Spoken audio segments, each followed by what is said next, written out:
कसगी खजुरी जिल्हा राजमार्गाचे रखडलेले काम तत्काळ सुरू करण्याच्या मागणीसाठी कसगी ग्रामपंचायत कार्यालयासमोर सुरू असलेल्या शेतकऱ्यांच्या उपोषणाचे अखेर सकारात्मक चर्चेनंतर सांगता करण्यात आली आहे। उमरगा लोहारा तालुक्याचे आमदार प्रवीण स्वामी यांनी आंदोलक शेतकऱ्यांची भेट घेत त्यांच्या मागण्या जाणून घेतल्या। यावेळी पीडब्ल्यूडी अधिकारी बिराजदार तसेच उमरगा पोलीस स्टेशनचे पोलीस निरीक्षक प्रल्हाद सूर्यवंशी उपस्थित होते। संबंधित अधिकाऱ्यांनी रस्त्यांच्या कामांबाबत सकारात्मक भूमिका घेत लवकरच काम सुरू करण्याचे आश्वासन दिल्यानंतर शेतकऱ्यांनी उपोषण मागे घेतले। गेल्या काही दिवसांपासून सुरू असलेल्या या आंदोलनामुळे परिसरातील नागरिकांचे लक्ष वेधले होते।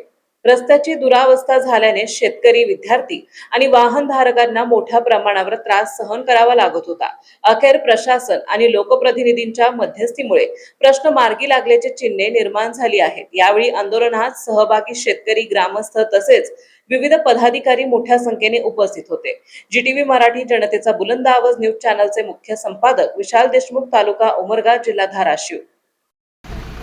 कसगी ते खजुरी सीमावर्ती भागातील कसगी गावातून खजुरीकडे जाणाऱ्या रस्त्याच्या बाबतीमध्ये या ठिकाणी आमचे अतिशय वृद्ध असणारे शेतकरी त्यांच्या सहकार्यासह या ठिकाणी उपोषणाला बसलेले होते। इथं अगदी 2 ते 3 फुटाचा वाद होता आणि एका नाल्याचा वाद होता।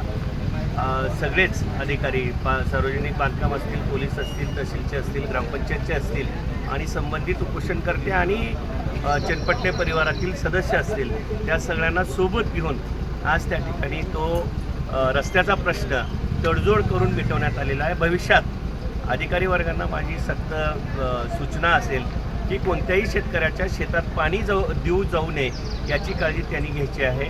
जिथं केटीवेअर आहेत ते मोकळे करून घ्यायचे आहेत आणि ज्या शेतकऱ्यांनी आपल्याला 1 फूट 2 फूट रस्ता दिलेला आहे त्यांना मात्र त्यांच्या बाजूनं पिचिंग किंवा त्यांच्या बाजूनं बांध मोठा करून घेणे या उपाययोजना करण्याच्या विषयी मी पाटबंधारे विभागाला सूचना दिलेल्या आहेत आणि माझ्या विनंतीला मान देऊन आज इथं बसलेल्या कसगी ग्रामस्थांनी, वृद्ध शेतकऱ्यांनी, महिलांनी उपोषण सोडलं त्याबद्दल मी त्यांचे शतशः आभारी मानतो आणि त्यांना पूर्ण आरोग्य संपन्न आयुष्य लाभो असं सिद्धेश्वरच्यांनी प्रार्थना करतो। धन्यवाद। जय हिंद, जय महाराष्ट्र।